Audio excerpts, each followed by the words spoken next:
안녕하십니까? 책 읽는 밤 달빛지기입니다. 오늘 제가 여러분께 소개할 책은요, 진영희 작가님의 청소년 소설집 노란 모롱이에 수록된 작품 꽃무덤을 낭독해 드릴까 합니다. 진영희 작가는요, 경남 함양에서 태어나 마음껏 뛰어놀며 자랐다고 합니다. 2004년 아동문예의 동화, 2007년 월간문학의 청소년 소설로 등림했으며 제4회 황금펜 아동문학상에 동화가 당선되었습니다. 장편 동화 키 크는 이불은 2014년 세종도서로 선정되었고 노원문학상을 받았으며 함께 하늘보기는 2016년 한국문협 작가상을 수상했습니다. 그리고 푸른 섬 싱싱이로는 2018년 한국 동화문학상을 수상했는데요. 진영희 작가님의 청소년 소설 꽃무덤으로 우리들의 청소년 시절을 한번 들여다볼 수 있을 것 같습니다. 그럼 꽃무덤 지금 낭독을 시작합니다. 차창에 맺히는 빗방울이 일정한 방향으로 추락한다. 잠시 날아와 바둥대다가 빠른 속도로 사라지는 것을 보며 나는 어제 오후에 어머니의 납골당에서 몰래 가져온 유골함이 든 가방을 가만히 끌어안았다. 눈을 감았다. 창틈으로 쌀쌀한 공기가 스며든다. 다시는 대실마을의 땅을 밟을 일 없을 줄 알았던 내가 외삼촌도 몰래 미움과 원망의 근원지인 고향으로 가고 있는 것은 어머니의 유언 때문이다. 깜빡 잠이 들었다가 김천을 지났어야 눈을 떴다. 개천을 따라가는 길이 예전 같지 않다. 가로수로 남아있던 몇 안 되던 미루나무는 자취를 감추었고 버스를 오르내리는 사람들이 주고받는 사투리만이 변하지 않은 채 나를 맞았다. 그러다가 또 한참을 달리면 버스에 닿을 듯이 낮은 상기슭과 길가에는 구절초를 비롯한 가을 꽃들이 무리지어 피어있다. 문득 꽃송이를 따서 땅속에 넣고 유리조각으로 덮은 후 흙을 뿌려놓고 몰래 들여다보던 어린 시절이 떠올랐다. 지난 날을 돌이키지 않으려고 애쓰던 마음은 나의 의지와는 상관없이 필름처럼 펼쳐졌다. 내가 5살 되는 해 어머니를 따라 세터마을 잔치집을 다녀온 나는 심한 열병을 앓았다. 나흘이 지났어야 정신을 차렸는데 그 이후로도 시름시름 기운을 잃고 몇 걸음 걷다가 쓰러지기 일쑤였다고 한다. 어머니의 등에 엎여 지냈던 그 해를 넘긴 이후로 나는 한쪽 다리가 짧아져 쩔뚝거리며 걸었다. 그때부터 아버지는 늦게 오던 외동딸로 귀여움을 독차지했던 나와 나를 잔치에 데려갔던 어머니를 미워하기 시작했다. 집을 며칠씩 비우기가 예사인데도 미안해하기는커녕 어머니에게 손찌검까지 했다. 어린 나이에도 아버지의 사랑이 식어가는 것은 견디기 힘들었다. 더군다나 동네의 또래 어린이들과 어울리지 못하고 놀림을 받으며 자라던 내게 그 두려움은 앞날의 고단함을 예감하기에 충분했다. 나는 늘 혼자서 놀았다. 들릴 나간 어머니를 기다리며 해가 긴 낮 시간 동안 혼자 하는 소꿉놀이에서 나는 아버지도 어머니도 되고 손님도 할머니도 되었다. 그러다가 울타리나 냇가에서 꽃을 꺾어와 땅속에 넣은 다음 유리 조각을 얹고 흙으로 살짝 덮어 나만 아는 표시를 해놓으면 그날의 내일은 끝났다. 어쩌다 꽃밭에 있는 큰 꽃송이를 한 송이라도 따는 날이면 아주 부자나 된 듯이 만족스러웠다. 어느 날 나의 비밀을 알고 있던 대영이가 자기네 반 옆에 크고 예쁜 꽃이 있는 데를 안다고 했다. 더군다나 거기는 꽃을 따서 버리는 곳이어서 마음대로 꺾어와도 된다는 게 아닌가. 단번에 나는 대영이를 따라 나섰다. 우리 집에서는 좀 먼 그곳은 아주 다른 세상, 정말 별천지였다. 온 밭이 빨강과 분홍색 꽃으로 가득 피어서 100만 송이도 넘을 것 같았다. 나는 태어나서 그렇게 예쁘고 넓은 꽃밭을 본 적이 없었다. 이걸 정말 따도 된단 말이가. 그렇다 해도 아저씨가 꽃을 따서 버리는 걸 봤다. 봐라, 저쪽에 꺾어서 버린 거 다 있다 아이가. 나보다 1살 많은 대영이를 믿고 나는 치마폭에 꽃을 따서 담기 시작했다. 꽃병에 꽃을 꽂을 것이 아니었어. 꽃송이만 따면 되었다. 다리가 불편한 것도 있고 할머니를 돌봐야 되는 것도 모른 채 나는 아주 행복한 이야기 속의 주인공이 되어 꽃밭을 누볐다. 이놈의 자석들이 지금 뭐하는 짓이고. 한창 꽃따기에 열중해 있을 때 천둥 같은 소리가 들렸다. 나와 대영이 앞에 구렛나루 수염이 턱과 얼굴에 반을 덮은 아저씨가 고함과 함께 동화 속의 악당처럼 서 있었다. 얼마나 무섭게 생겼는지 내가 소리를 지르며 주저앉는 바람에 꽃송이를 다 쏟고 말았다. 대영이는 꽃을 안 탔다고 말하고는 바로 달아났다. 나는 울면서 잘못했다고 빌었다. 그리고 꽃을 따도 되는 줄 알았다고 용서해 달라고 했다. 아저씨, 나 감옥 가야 돼요? 내가 아주 서럽게 울며 말했는지 아저씨가 더 놀라며 나를 일으켜 주었다. 이런 일로 감옥에 안 간다. 걱정 마라. 줄기를 안 꺾어서 다행이다. 아저씨는 그 꽃의 이름이 작약이라는 것과 약초여서 좀 더 있으면 뿌리로 영양분이 내려가게 꽃을 따주어야 하는데 아직은 좀 이르다는 걸 가르쳐 주었다. 그리고 내가 딴 꽃을 봉지에 담아 주었다. 꽃이 또 필요하면 와서 말하라고. 그러면 꺾어도 되는 꽃을 알려주겠다고 했다.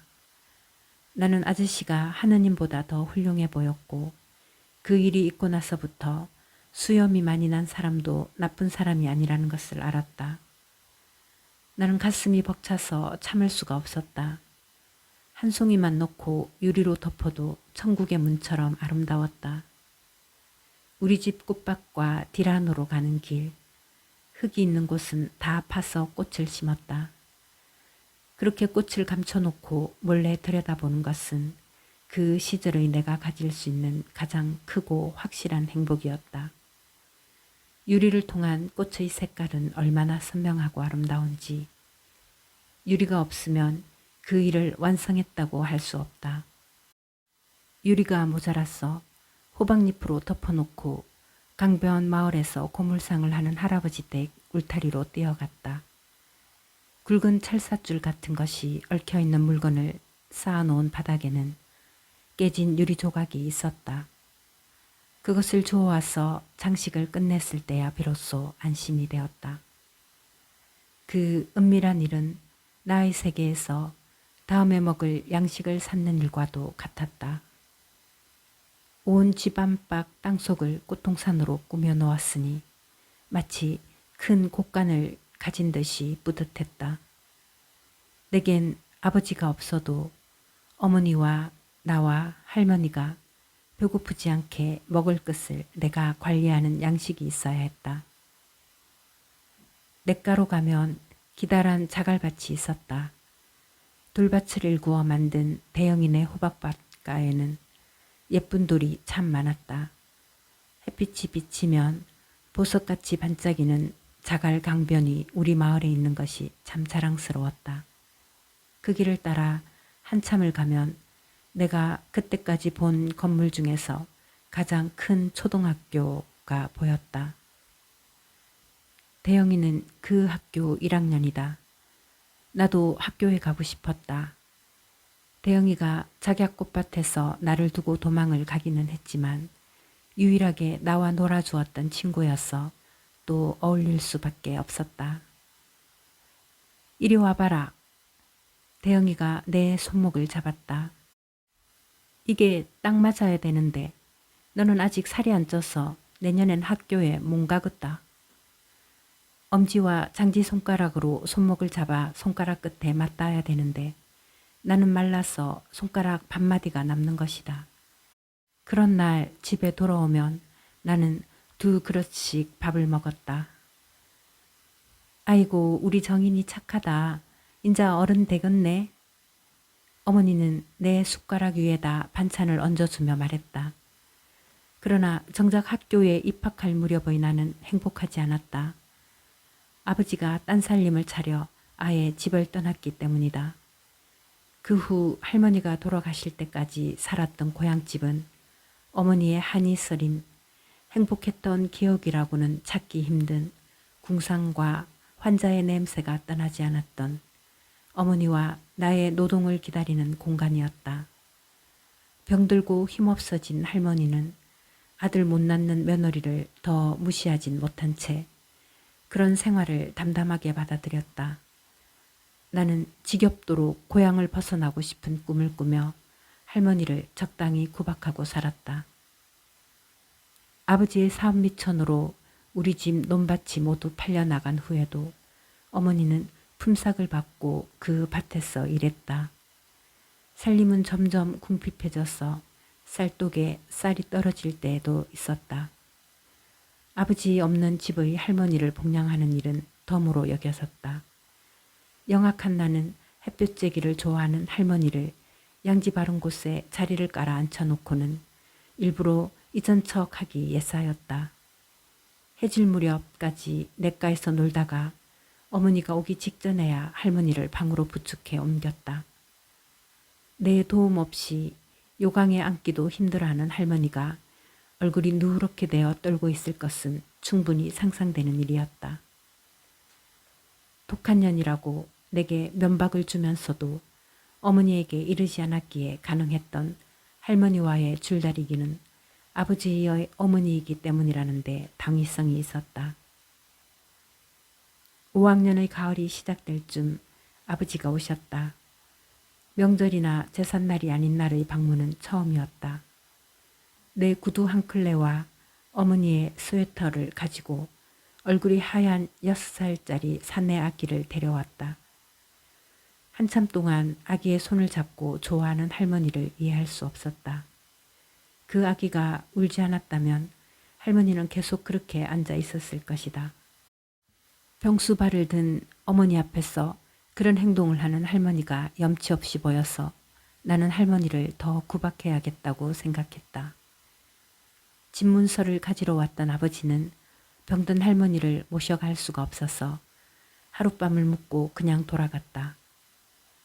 내가 아는 아버지의 그나마 따뜻했던 기억은 그날 밤 잠자리에 든 내 다리를 쓰다듬던 손길이었다.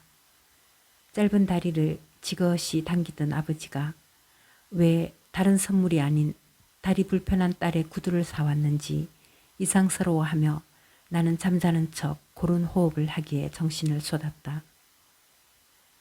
내 형편이 되는 대로 네 다리는 꼭 고쳐주마. 아버지의 혼잣말처럼 중얼거리던 그 말은 오랫동안 내 마음을 흔들어 한동안 멀쩡한 다리로 걸어다니는 꿈에 젖어 지냈다. 리본이 달려있는 빨간 구두는 내가 신기에 너무 컸다. 그래도 아버지가 사다 준 것이어서 고리를 꽉 조인 다음 학교 갈 때마다 신고 바닥을 씻어서 마루 위에 올려놓았다가 다음 날 또 신곤 했다. 운동회 연습을 하고 조금 늦게 집으로 오는 길이었다. 눈길 따라 산길 따라 친구들보다 몇 발자국 뒤에서 걸어오는데 재민이가 나를 놀렸다. 쩔뚝쩔뚝 맞지도 않은 구두를 신고 안 됐다. 너가 아버지가 사다 주더나. 신발 사이즈도 모르는 사람이 아버지 맞나? 재민이는 다리를 저는 신용을 하며 말했다. 서너 명 되는 어린이들이 모두 웃었다. 나는 재민이를 노려보았다. 꽃밭에서 쉬어라 나비야. 나 알게 쉬어 가거라 나비야. 재민이는 운동회 연습 때의 무용에 맞춰서 두 팔을 접고 노래까지 부르며 날아가는 나비 흉내를 냈다. 놀림에 익숙해져 있던 나였지만 그날은 더 참을 수가 없었다. 구두를 벗어들고 재민이를 때릴 기세로 맞섰다. 재민이는 전에 없던 나의 행동에 잠깐은 놀라는 것 같았지만 금방 나를 무시했다. 어쭈 덤벼. 네가 나를 이길 수 있을 것 같아? 덤벼봐. 팔을 몇 번 뻗더니 재민이는 순식간에 내 구두 한 짝을 뺏었다. 그것을 찾기 위해서 나는 절룩이며 이리저리 뛰었다. 재민이는 구두를 줄 듯 말 듯 나를 놀리다가 내게로 던진다는 것이 그만 길 아래 낭떠러지로 날리고 말았다. 바로 아래는 냇물이 시퍼렇게 흘렀다. 다른 길로 돌아서 냇가로 내려갔다. 왁자지껄하던 어린이들도 걱정이 되었는지 따라 내려와 같이 찾았다. 냇물을 따라 2명이 내려가고 나머지 친구들은 산기슭을 흩었지만 찾을 수가 없었다. 아찔한 절벽 바위 사이로 산딸기 나무에 빨갛게 익은 단풍잎과 가시만 무성했다. 해질 무렵까지 울면서 냇가를 맴돌다가 집으로 돌아왔다. 물속으로 빠지고 싶은 충동을 느낀 날이었다. 그날은 아버지가 내 곁을 떠난 날보다 슬펐다. 신발 소식을 먼저 들은 어머니는 맨발로 온 나를 혼내지 않았다. 아무 말 없는 어머니가 더 무서워서 발갛게 부은 발을 감추고 밤새 앓았다. 잠결에 내 발을 주무르는 어머니의 손이 풀벌레 소리와 함께 꿈처럼 와닿았다. 할머니는 내가 15살 되던 해에 돌아가셨다. 작은 어머니가 2 아들을 데리고 와서 동네가 떠나가게 울며 안상주 노릇을 했고 장례식이 끝나자 어머니와 나는 서울 외삼촌댁 동네의 반지하 집으로 서둘러 이사를 했다. 나는 그런 어머니와 어른들이 정말 싫었다. 호적까지 넘겨주고 빈손으로 와서 힘들게 일하러 다니는 어머니가 밤마다 앓는 소리를 내는 게 듣기 싫었다. 어머니처럼 살지 않기 위해서 그리고 내가 가진 장애를 뛰어넘기 위해서 악착같이 공부했다. 내가 할 수 있는 것은 그것밖에 없었다. 어머니는 손끝이 맵다는 소리를 들으며 설거지를 하는 사람으로 취직한 지 2년 만에 주방 일을 하게 되었고 그때부터 형편이 조금 나아졌다. 외삼촌댁 동네를 떠나 우리 모녀가 식당에 딸린 방으로 옮겨간 것이 그 무렵이다. 어머니의 소원대로 나는 약대에 입학했다. 합격자 발표가 있던 날 어머니는 일을 하루 쉬면서 울었다. 당연한 일 같아서 나도 담담히 곁을 지켰다. 그리고 얼마 안 있어 대출을 받아 보태서 연립주택 2층 전세로 이사를 했다. 약학대는 경사가 있는 언덕배기에 위치하고 있었다. 신입생이었을 때에 나는 시간을 충분히 잡고 학교에 일찍 가서 다리 저는 것을 의식해서 천천히 걸었다. 그러나 거기에서 내가 다리를 절뚝인다고 업신여기는 사람은 없었다. 겉으로만이 아니라 마음속으로도 선입견을 가지지 않았다. 학교 입구에서부터 담장이나 언덕마다 진달래와 철쭉이 허드러지게 피었다. 나는 그 많은 꽃들을 볼 때면 땅에 묻고 유리로 장식하고 싶은 생각이 불쑥불쑥 들었다. 그럴 때마다 그냥 꽃송이를 몇 개 따서 뱅뱅 돌리며 스스로를 달랬다. 서정인 미꾸라지 용됐지. 놀리는 사람도 없고 밥 걱정 안 해도 되는데 꽃을 왜 묻어. 그냥 보이는 대로 아름다움을 느끼면 돼. 아직 치료가 더 필요해. 이제 다 나았어. 어린 날의 내 상처로 더는 아파하지 마. 파란 하늘이 눈부셨다. 꽃에 대한 애착이 조금씩 사라질 무렵 살독에 양식 없는 꿈을 꾸는 횟수도 줄어들었고 친구들도 하나둘 생겨났다. 점심때가 지났어야 목적지에 도착했다. 나는 택시를 타고 곧바로 산소 아래 도로까지 갔다. 대실은 비가 안 왔다. 가수원길을 따라 올라간 뒷동산의 밭 한떼기만한 선산은 예전의 모습을 간직한 채 있었다. 할아버지와 할머니의 산소를 찾아 인사를 드렸다. 그 아래에 어머니의 예측대로 가묘가 나란히 2개 있었다. 예측이 아니라 어머니가 생전에 혼자 다녀갔는지도 모르겠다는 생각이 미치자 나는 아버지와 작은 엄마의 가묘를 2개 다 파엎고 싶었다. 소박당한 지 10년도 넘었구만. 미쳤다고 여기다 뿌려달래? 작은 엄마가 독하다고? 독하니까 아직 새파랗게 젊은데 몇 자리까지 벌써 차지하고 있잖아. 엄마는 정말 바보야, 바보. 청개구리 이야기가 생각났다. 마음과는 달리 어머니께서 그리 살갑게 대하지 못했던 내게 정말 여기에 뿌려달라는 그 말이 진실일까 하는 의문이 들었다. 임종을 앞둔 여인 몸으로 어머니는 내게 말했다. 너가 아버지 대구 공장에서 불만 안 나서도 네 다리 수술 해준다 했는데 내가 언제 아버지 덕 보고 살았어? 수술 안 해도 잘만 살잖아. 아버지 말만 넣으면 더 퉁명스러워지는 나는 아픈 어머니께는 좀 더 다정하게 대답했으면 좋았을 텐데 그러지를 못했다.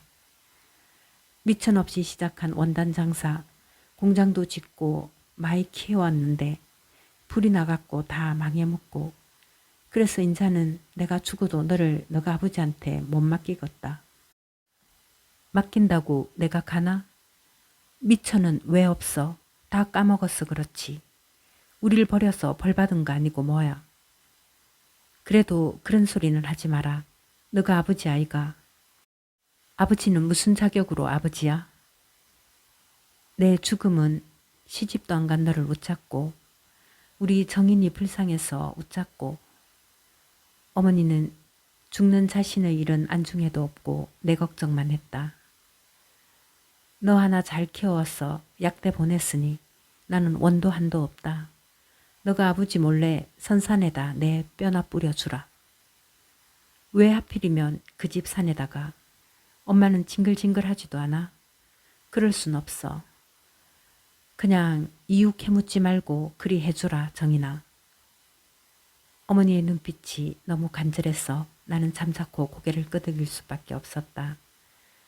자궁암 말기 판정을 받은 지 4개월이 못 되어 어머니는 그렇게 영영 눈을 감았다. 나는 마음을 바꾸어 어머니의 유골을 뿌리지 않고 묻기로 했다. 할머니, 할아버지의 묘 위에는 소나무 10그루를 심은 것으로 다른 집 땅과 경계선이 만들어졌다. 아버지와 작은 엄마의 가묘보다 훨씬 높은 곳에 제일 잘생긴 중앙의 소나무 아래를 나무 토막으로 파기 시작했다. 할머니, 내가 좀 구박한 거 용서하시고 끝까지 할머니 지킨 우리 엄마 거기서 좀 잘 거둬줘. 할머니가 듣고 있기라도 하는 듯이 땅을 파는 내내 나는 중얼거렸고 할머니도 그 말을 들어줄 것 같았다. 문득 어린 시절의 꽃장식을 한 번만 더 해서 유리 조각으로 표시해두고 싶은 마음을 떨쳐버릴 수가 없었다. 어쩌면 버스를 타고 오면서부터 그런 생각은 계속되었던 것 같기도 하다. 사방을 둘러보았다. 구절초가 지천에 피어있다. 급하게 꼬송이만 똑똑 따서 가방에 담았다. 산소 근처에서 한참 떨어진 곳까지 꽃을 따라가며 넘치도록 따서 눌러 담았다. 봐 엄마, 이건 양식이야. 엄마 위에다 덮어줄게.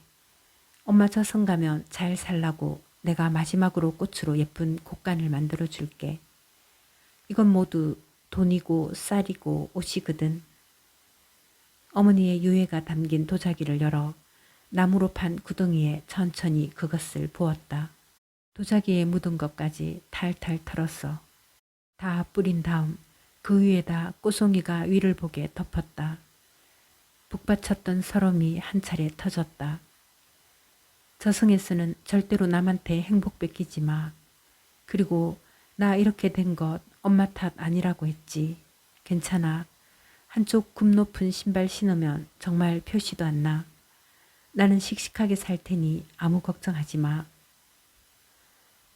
꽃으로 한 층을 더 쌓고 또 쌓아 유리 조각 대신 내 손수건을 펴서 얹었다. 흙을 덮고 다독 끓이는 동안 눈앞이 흐려져서 아무것도 보이지 않았다. 수율이 엄마한테 든 보험금을 받으면 집 대출금 갚고 내 대학 공부는 물론 다리 수술비까지 넣을 것이라며 내게 진 빚을 그렇게나마 갚는다는 어머니였다. 몇 시간을 나는 축축한 흙 위에 앉아 있었다. 혼자 울다가 중얼거리다가 정신을 차리고 일어나려는데 다리에 감각이 없었다. 두 손으로 다리를 주무르다 아득히 동네를 내려다보았다. 옛집이 덜어 남아있기는 하나 개성도 모양도 없는 양옥으로 개조된 동네가 낯설다. 몇 걸음을 걸어 내려오던 나는 소나무의 모양을 눈여겨보았다가 걸음을 멈추었다. 다시 올라갔다. 제일 가운데 소나무 아래로 자리를 잡았지만 두 그루 중 어느 것인지 나중에 혼란스러울 수 있다. 꽃무덤 위에 소나무 둥치에서 50cm 정도 위쯤 되는 곳을 손톱으로 찍었다. 표시가 금방 지워질 것 같아 볼펜을 꺼내어 그어댔다. 그래도 시간이 지나면 마찬가지일 것 같아. 애초에 유골을 뿌려줄 생각이었기 때문에 모종삽 하나 가져오지 않은 것이 후회가 되었다. 나는 이로 그 자리를 물어뜯었다. 다음에 내가 왔을 때 알아볼 수 있는 표시가 확실해질 때까지 깊게 나무에 골을 팠다. 한참 동안 찝찝하고 떫은 맛이 입안에 돌았다. 모자를 눌러 쓰고 산길을 따라 초등학교 가는 길로 걸었다. 서쪽 하늘이 노을로 물들기 시작하면서 오슬오슬 한기가 밀려왔다. 다리가 놓이고 큰 길이 생긴 곳을 따라갔다. 어린 시절 구두를 잃어버렸던 산길로 접어들었다. 사람의 발길이 닿지 않는 듯 무성했던 수풀이 힘없이 가라앉아 있을 뿐 길의 흔적조차 희미하다. 시퍼렇게 흐르던 냇물도 물줄기가 약해졌다. 냇가로 내려가 보았다. 따먹기도 아깝도록 탐스러웠던 산딸기 나무와 잡목들이 단풍이 든 채 바람에 나부끼고 있다. 다시는 오지 않을 곳이라는 생각이 또 들었어. 찬찬히 산자락을 훑어보았다. 그러던 나는 무엇에 끌리듯 바위 아래의 나뭇가지에 시선이 꽂혔다. 기슭을 올라갔다 부서진 바위 조각이 아래로 떨어졌다. 바위가 있는 움푹 파여진 곳으로 뻗은 나뭇가지에 신발 한 짝이 걸려 있었다. 순간 모든 것이 정지된 듯 귀가 먹먹해졌다. 어지럼증이 생겨나 산이 아래로 쏟아질 것 같았다. 신발 위에는 이끼가 살짝 끼어 있었다. 나무는 언제 습기를 머금어서 이것을 품었을까? 잔 먼지 같은 흙이 쌓인 위에 파랗게 이끼가 낀 신발이 참으로 지루했다는 듯 나를 보았다. 풀줄기와 이끼로 천천히 얽혀 오지게도 박혀 있었다. 손이 떨렸다. 이끼를 긁어내며 신발을 잡아 뺐다. 먼지가 풀썩 나면서 구두는 사가서 툭 끊어졌다. 아, 8년이 지나도 나는 알 수 있었다. 그 구두는 아버지가 내게 사다 주었던 바로 그것이라는 것을. 나는 때때로 징그러울 정도로 기억력이 좋을 때가 있다. 열병이 나서 어머니의 등에 업혀 병원에 다니던 때 섰던 연두색의 가는 줄무늬 페러솔을 아직 기억한다. 뿐만 아니라 내가 아프기 전에 아버지와 함께 가족 사진을 찍을 때 어머니가 입었던 남색 공단의 윤기 나는 부드러운 한복과 제삿날 입었던 빳빳하게 풀난 옥양못 옷까지 사각사각 그리는 소리와 냄새 같은 어린 시절의 사소한 촉감들까지도 생생하다.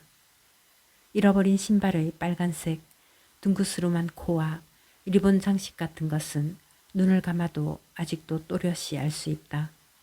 그것은 내 구두가 틀림없다. 먼지까지 두 손으로 받친 구두를 들고 다시 산소로 향했다. 이것을 발견하라고 어머니는 나를 이곳으로 보냈다는 생각이 들었다. 이 구두도 꽃상녀를 태워 쉴 곳으로 보내주자. 8년 동안이나 나를 기다렸으니 꽃잎을 덮고 묻힐 자격을 주어야 될 것 같았다. 가는 길에 보이는 꽃송이들을 또 땄다. 어머니 소나무 옆의 6번째 소나무 아래 묻으면 두그루가 무덤의 정중앙 센터가 되는 것이라는 생각에 기운이 솟았다. 평소 전화를 걸지 않았던 아버지의 번호가 맴돈다. 마치 숫자들의 조합이 내 발을 움직이게라도 하는 양 걷는 느낌이 없다. 엄마, 아버지도 형편이 어려우니까 다리를 안 거쳐줬지. 마음은 그게 아닐 거야. 엄마 말대로 다 용서하고 자유로워질게. 오늘 내 아픈 기억들은 모두 여기서 장사 지내고 갈게. 어디선가 어머니가 고개를 끄덕이며 지켜볼 것만 같아 하늘을 올려다보았다. 산소로 가는 길이 아스라하게 안개에 쌓인 듯 흐리다. 저녁 노을의 붉은 빛과 어우러진 산기슭이 어릴 적 보았던 백만송이보다 많아 보였던 작약꽃밭처럼 아름다운 신기루로 보인다. 금방 해가 떨어질 거다. 나는 발걸음을 재촉했다. 오래전 운동회 때 날개를 달고 꽃속을 휘저으며 부르던 노래가 튀어나와 박자를 맞추었다. 나는 산소를 향해 뛰었다.